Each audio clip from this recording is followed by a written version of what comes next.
Everyone, welcome to science and fun class 9th and 10th YouTube channel. मेरा नाम है रुबैना तलवार और आज हम एक पॉइंट पर डिस्कशन करने आए हैं कि हमें आंसर्स को बोर्ड एग्जाम में कैसे लिखना है ताकि हम टॉपर बन सकें, या हम ये कहें कि भाई कैसे टॉपर्स जो होते हैं वो आंसर्स लिखते हैं और हमें भी एक टॉपर बनने के लिए आंसर को लिखना है। तो इन शॉर्ट अगर मैं आपको कहूं how to write in board exam like a topper, चलिए आइए हम डिस्कस करते हैं उसी पॉइंट्स पर। तो सबसे पहला इंपॉर्टेंट पॉइंट आता है कि जब आप एग्जामिनेशन हॉल में जाते हैं, आपको आंसर शीट मिलती है, तो वो पहली जो शीट का फर्स्ट पेज होता है उसे आपको कभी भी ब्लैंक नहीं छोड़ना है। क्यों? क्योंकि भाई यही हमारी प्रेजेंटेशन स्किल्स को दिखाते हैं। तो हमेशा right from the first page. तो पहला पॉइंट क्या होता है, जब भी अगर आपको आंसर को लिखना है तो आंसर को हमेशा पहले पेज से स्टार्ट करना है। आपकी आंसर शीट ऐसी दिखेगी, ठीक है, चाहे आप कोई भी सब्जेक्ट का एग्जाम दे रहे हैं, ठीक है। अगर थ्योरी है तो भाई आपको ऐसे लिखना है, अगर प्रैक्टिकल मैथ्स का क्वेश्चन है तब भी आपको ऐसे ही सॉल्व करना है। तो सबसे पहले आपको फर्स्ट पेज को नहीं छोड़ना है। कहीं बच्चे क्या करते हैं कि भाई हम फर्स्ट पेज पे नहीं लिखेंगे, हम सेकंड पेज से स्टार्ट करेंगे, पहले पेज को हम ब्लैंक छोड़ देंगे। कभी ऐसा मत करिएगा, ठीक है। तो सबसे पहले तो आपको फर्स्ट पेज पे लिखना है। दूसरी बात, आप ब्लैक पेन का भी यहाँ पर यूज करेंगे और सेंटर में आप फर्स्ट पेज पे लिखोगे आंसर्स, ठीक है। क्या लिखोगे? आंसर्स। ओके, आंसर्स लिखने के बाद आप अपना क्या करेंगे, आंसर नंबर 1 को स्टार्ट करेंगे। कहीं बच्चे जो होते हैं वो आंसर 1 ऐसे लिखते हैं और उसके बाद अपना आंसर लिखते हैं, तो सेंटर में मत लिखिएगा, ठीक है, ये रिकमेंड नहीं होता है। और जो ये पिंक मार्जिन होती है या ब्लैक से आएगी, आंसर शीट्स का कलर कई बार डिफर हो जाता है, लेकिन आंसर शीट होती है ऐसी है ना। तो जो मेन मोटी मार्जिन होती है आप इसके साइड लिखिए आंसर नंबर 1 और उसके बाद आप आंसर को स्टार्ट कर सकते हैं, ठीक है। अगर प्रैक्टिकल है तो क्वेश्चन सॉल्व करिए, तो क्वेश्चन नंबर 1 का आंसर की जगह आप सॉल्यूशन लिख सकते हैं, जी हाँ, आंसर भी लिख सकते हैं सॉल्यूशन 1, और उसके बाद सेंटर में नहीं लिखना है, आपको मार्जिन की साइड में लिखना है। अगर मैं ऐसे कहूं तो ये मेरी राइट हैंड साइड है और अगर मैं ऐसे लिख रही हूं तो this is my left hand side. Fine, तो आपको ये चीजों को ध्यान रखना है। सेकेंड, आपको क्या पैरामीटर को ध्यान रखना है, जो की पॉइंट है हमारा, how to put margins. How to put margins, margin को कैसे पुट करना है। देखिए, जब भी आप कोई आंसर लिख रहे हो, या तो आप बहुत ही मोटा मार्जिन कर देते हो या तो बहुत ही पतला मार्जिन कर देते हो, ठीक है। तो कहीं जो बच्चे होते हैं वो काफी, मतलब मैं यहां कहूं कि इतना मोटा मोटा मार्जिन कर देंगे थ्योरी सब्जेक्ट्स में कि बीच में आंसर लिखेंगे बस इतना आंसर लिखेंगे। तो ऐसे भी नहीं करना है। तो अगर आप स्टूडेंट टाइप 1 हो तो मैं कहूंगी दिस इज ऑल्सो रॉन्ग। और अगर आप मार्जिन ही पुट नहीं करते, कोने तक वर्ड जा रहा है, और अगर आप मार्जिन ही पुट नहीं कर रहे हो भाई ये दिखाने के लिए I have immense words to write, तो ये भी गलत है। तो स्टूडेंट नंबर टाइप 2 अगर मैं कहूं तो दिस इज ऑल्सो रॉन्ग। तो स्टैंडर्ड मार्जिन आपके पास होना चाहिए, जैसे ये 2 लाइंस हैं तो this is the standard margin, मैं ये कह सकती हूँ परफेक्ट मार्जिन है। और अगर आप इस मार्जिन में क्या करते हो, लिखते हो, तो ये प्रेजेंटेशन स्किल्स को और एनहेंस करता है, ठीक है। आंसर आपको लिखना है इस साइड, अगर आंसर 1 है 2 है जो भी है आप यहां से लिखेगा। फाइन, तो आपको ऐसे करना है। फिर हमारा आता है डोंट लीव अननेसेसरी स्पेस, मतलब कि ज्यादा स्पेसिंग भी मत करिए। जैसे फॉर एग्जाम्पल ये थ्योरी का आंसर है, ठीक है, थ्योरी वाला आंसर है। और एक और पॉइंट इसमें मैं बता दूं कि अगर आपके पास फॉर एग्जाम्पल मैथ्स का पेपर है तो आप क्या करते हो कि इतना मार्जिन कर लेते हो कि रफ वर्क भी मैं यहीं पर कर लूंगा। तो मैथ के लिए अगर कोई प्रैक्टिकल क्वेश्चन सॉल्विंग एग्जाम है तो आप ऐसे करिए, एक लास्ट की जो शीट होती है ना वो ब्लैंक शीट पे आप रफ काम कर सकते हैं, लेकिन मार्जिन को एक स्टैंडर्ड मार्जिन रखेंगे तो ब्यूटीफुल प्रेजेंटेशन आएगी, ठीक है। ये एक टिप थी। अब हम इस पॉइंट पे चलते हैं, डोंट लीव अननेसेसरी स्पेस, आपको ज्यादा स्पेस नहीं छोड़ना है। क्यों? देख लो, अगर आपने ये आंसर लिखा, फॉर एग्जाम्पल थ्योरी का पेपर है, ठीक है, हमेशा एक चीज याद रखिए, आपको ये जो पहली लाइन होती है ना, ये जो पहली लाइन है इसको आपको लीव करना है, मतलब कि यहां से आपको आंसर को नहीं लिखना है। ठीक है, ये आपकी प्रेजेंटेशन को और एनहेंस करेगी कि पहली लाइन पर आपको कुछ भी नहीं लिखना है। और जब भी आप आंसर लिख रहे हो, फॉर एग्जांपल ये आंसर नंबर 1 है तो आपने आंसर नंबर 1 यहां पर लिखा। ठीक है, ब्लू पेन से आपको आंसर लिखना है, ब्लैक पेन से नहीं लिखना है। दूसरी बात, अगर आप यहां देखिए कि ये जो आंसर है, the rain change into hailstone at the strong wind began to blow and huge hailstone. अब ये ऐसा लिख रहा है कि आपने पॉइंट वाइज लिख रखा है। ठीक है, पॉइंट वाइज लिख रखा है। तो अगर आप ये फॉर्मेट से लिखते हो तो ये जो फॉर्मेट होता है ये गलत फॉर्मेट होता है। मैंने क्या बोला, अगर आप पॉइंट वाइज लिख रहे हो तो ऐसा आंसर लिखोगे तो मैम नंबर नहीं देगी।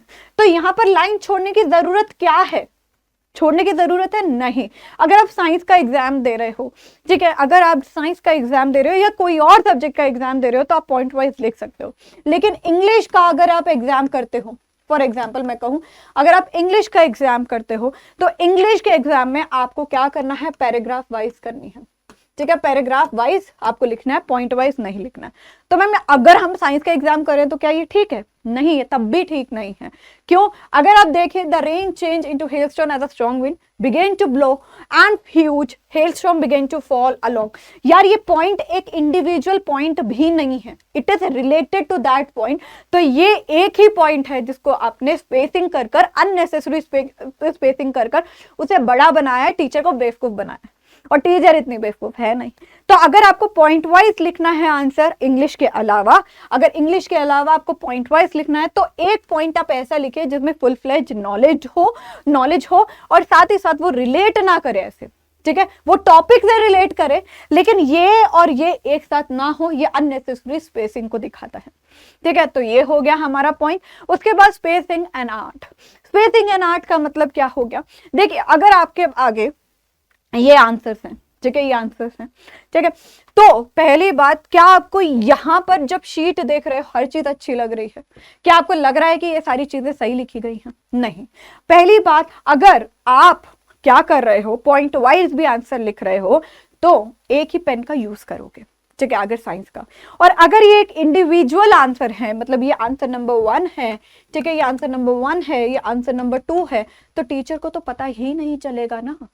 पहली बात, अगर आपने क्या करा, दोनों को, एक को ब्लैक पेन से लिख दिया, एक को ब्लू पेन से लिख दिया, प्रेजेंटेशन स्किल्स 0 और 1 नंबर प्रेजेंटेशन के गए, -1 पहले ही मानकर चलिए। जब भी आप एग्जाम में कोई भी आंसर लिख रहे हो तो हमेशा ब्लू पेन से लिखेंगे। तो मान लो अगर आपने ये भी ब्लू पेन से लिखा है, ये भी ब्लू पेन से लिखा है, डिफ्रेंशिएट टीचर कर पाएगी? नहीं कर पाएगी। टीचर को लगेगा सिर्फ मिसजप है ये हर चीज। आपकी हैंडराइटिंग और भी भगवान की दुआ से बहुत अच्छी है ना, और कईयों की बहुत ही ब्यूटीफुल हैंडराइटिंग है, स्टिल टीचर को लगेगा आप राइटिंग कॉम्पिटिशन में आए हो, आंसर नहीं लिख रहे। तो प्रॉपर स्पेसिंग भी जरूरी है, और स्पेस करने के लिए मैं रिकमेंड करती हूँ कि भाई कम से कम 2 लाइनों को बीच में छोड़ना है।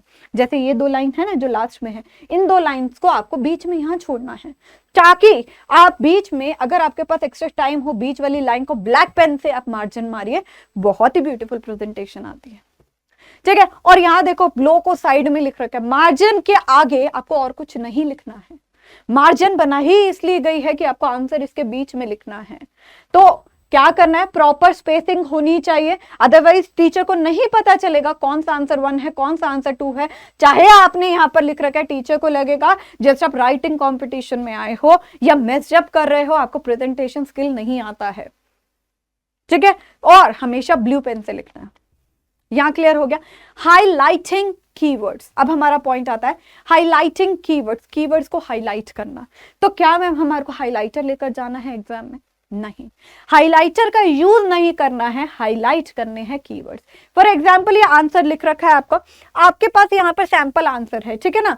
तो Lencho was filled with grief after the hail stopped and everything was ruined and there was nothing that he could feed his family with. He could see a bleak future for him and his family. ये तो theory का बात हो गया, है ना। ये तो थ्योरी, अगर मैं साइंस बोलूं, हिंदी बोलूं या इंग्लिश बोलूं, इन सब का हो गया। मैथ्स में क्या करेंगे? मैथ्स में क्या करेंगे? क्या हाईलाइट करना है? आप थ्योरम को अगर कर रहे हैं तो उसको थोड़ा सा एक अंडरलाइन कर सकते हैं, और that is only the highlighting point. तो कीवर्ड्स को हाईलाइट करिए। मैंने हमेशा आपको एक इंग्लिश की टिप मैं साथ साथ दे रही हूँ, ठीक है, जो सब्जेक्ट है, लेकिन बाकी सबको भी मैं भूलूंगी नहीं क्योंकि मैंने सारे पढ़े हैं सब्जेक्ट। तो मैं यहाँ पर आपको यही कहूंगी कि अगर आप साइंस में भी कोई बात करते हैं या इंग्लिश में भी बात करते हैं तो हमेशा मैं ये कहती हूँ कि एक कीवर्ड को याद रखिए। Keywords are most important.